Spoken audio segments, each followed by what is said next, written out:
네, 제19차 원내대책회의를 시작하겠습니다. 박찬대 원내대표의 발언이 있겠습니다.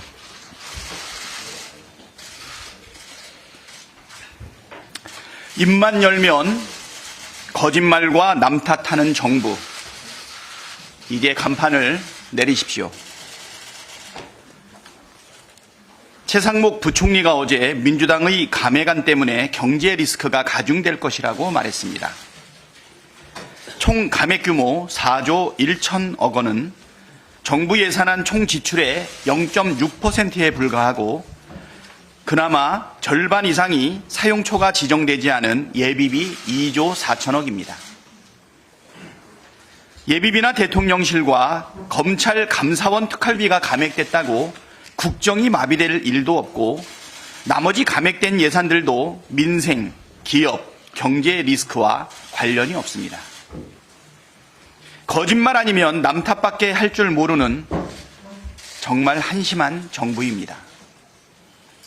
아무리 상습적으로 거짓말을 하는 정부라 해도 어느 정도는 좀 말이 되게 해야 국민을 속일 수 있지 않겠습니까? 대통령실 검찰 특활비가 깎였다고 민생 경제가 무너지고 치안이 불안해지는 정부라면 차라리 간판을 내리고 문 닫는 게 더 낫겠습니다. 어줍잖은 민생 핑계, 경제 핑계 대는데 정부가 민생과 경제를 진심으로 걱정했다면 애초부터 예산안을 그렇게 편성했어야 옳지 않겠습니까? 그런데 정부 예산안은 애초부터 민생 경제 회생 목적이 아닌 초부자 감세 유지와 권력기관 특권 유지에만 혈안이 된 비정상 예산이었습니다. 민생이 포함된 사업 예산 24조 원을 뭉텅 삭감하고 예비비를 무려 4조 8천억 원이나 편성한 게 민생 경제 예산입니까? 이런 엉터리 예산안을 제출해놓고 민생과 경제를 들먹거리는 뻔뻔함은 도대체 어디에서 나오는 것인지 묻지 않을 수 없습니다.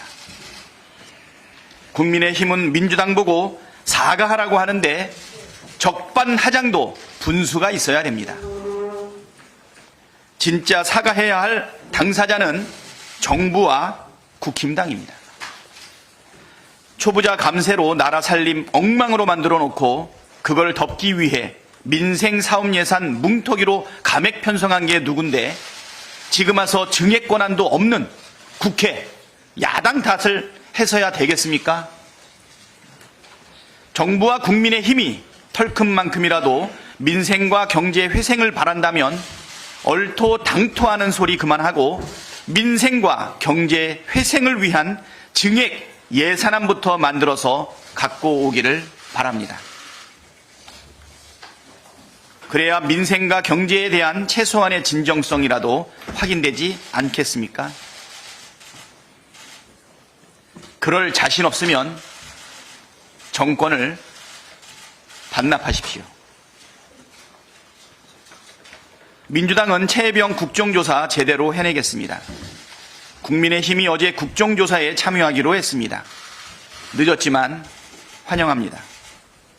기왕 참여하기로 한 만큼 국정조사가 원활하게 이루어질 수 있도록 적극 협조하기를 바랍니다.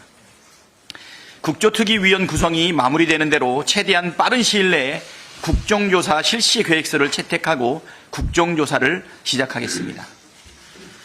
최혜병 국조특위는 순직 사건 수사 과정에서 대통령실과 국방부, 해병대 사령부와 검찰 등 정부 관계자의 압력 행사 및 관여, 이종섭 당시 국방장관을 둘러싼 정부 측의 직권 남용 및 범인 도피 의혹 등을 규명할 것입니다. 민주당은 반드시 해병대원의 억울한 죽음의 진상을 밝히고 죄지은 자들을 엄벌에 처하도록 하기 위해 최선을 다하겠습니다. 네, 다음은 진성준 정책위의장의 발언이 있겠습니다. 네, 단도직입적으로 윤석열 정부에 묻습니다. 민생 예산을 포기한 당사자가 누굽니까? 민주당이 줄기차게 요구한 6대 민생 미래 예산 증액을 끝까지 거부한 것은 정부입니다. 지역화폐, 고교 무상교육, AI 관련 예산 등 민생 예산에 하나같이 반대해 왔습니다. 헌법에 따라서 국회는 예산 증액 권한이 없습니다. 정부가 동의를 해야만 증액할 수 있습니다.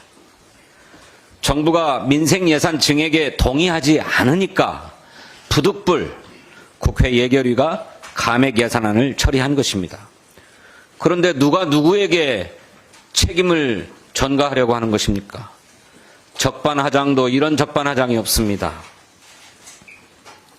대통령실은 단독 감액안 철회 없이는 증액 협상도 없다고 윽박지릅니다.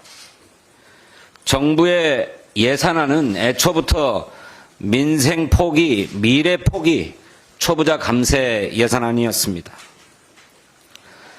지역화폐와 무상교육 예산은 물론 국민 안전과 역사 예산마저도 대폭 축소했습니다. 반대로 쌈짓돈으로 전락한 권력기관 특활비와 예비비는 크게 증액시켰습니다. 지난해 대통령 해외 순방 명목으로 끌어쓴 예비비만 328억 원입니다.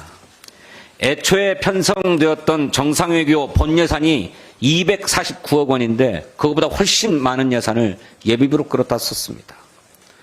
눈덩이처럼 불어나고 있는 대통령실 이전 비용도 마찬가지입니다. 그러면서 부자 감세안을 내놨습니다. 2년 연속 세수 펑크가 났는데도 말입니다. 단독 감액안 우는 전에 윤석열 정부의 부자 감세, 쌈짓돈 예산부터 처리하십시오.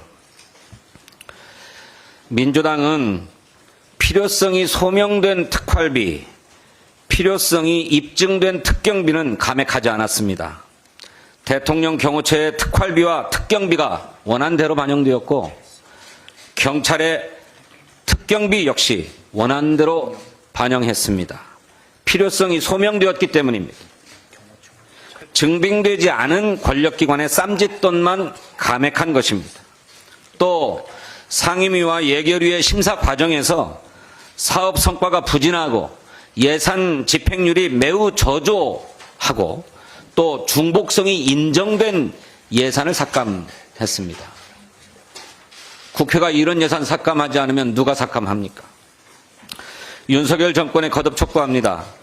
야당의 책임을 전가하기에 앞서서 경제 활성화와 민생 회복을 위한 정부 여당의 증액안부터 먼저 제시하십시오. 지역화폐, 고교 무상교육, AI 등 민생 미래 예산을 어떻게 하겠다는 것인지 입장을 내놓으십시오. 민주당은 지금이라도 예산 증액 협상에 임할 준비가 되어 있습니다. The buck stops here. 윤석열 대통령이 집무실 책상 위에 자랑하듯 꺼내놓은 명패의 참뜻을 잊지 말기를 바랍니다. 여의정협의체가 출범 20일 만에 활동을 중단하면서 좌초됐습니다. 정부의 고집과 여당의 무능이 빚어낸 예견된 결과입니다. 애초에 전공의와 의대생이 참여하지 못한 반쪽짜리 협의체였습니다. 실효성 있는 논의가 오갈 수 있을 리 만무합니다. 정부는 시종일관 완고한 자세로 협의에 임했습니다. 가장 시급한 민생 과제인 의료 대란 문제를 풀겠다던 국민의힘 한동훈 대표는 4차례 회의 중 단 한 번만 참석했다고 합니다. 정부 여당이 허송세월하는 사이에 의료 현장의 어려움은 가속화되고 있습니다. 응급 환자들의 소위 응급실 뺑뺑이가 기하급수로 늘었습니다.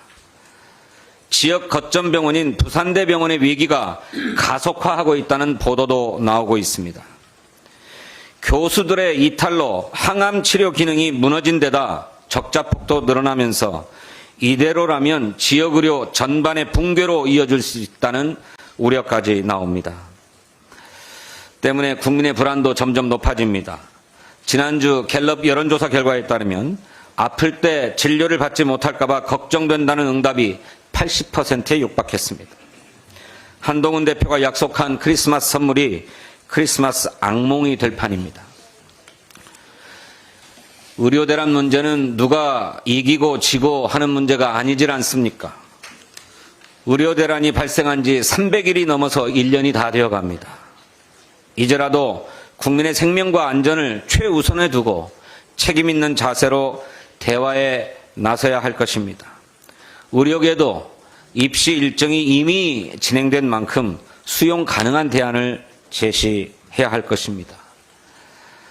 정부 여당과 의료계의 맹성을 촉구합니다.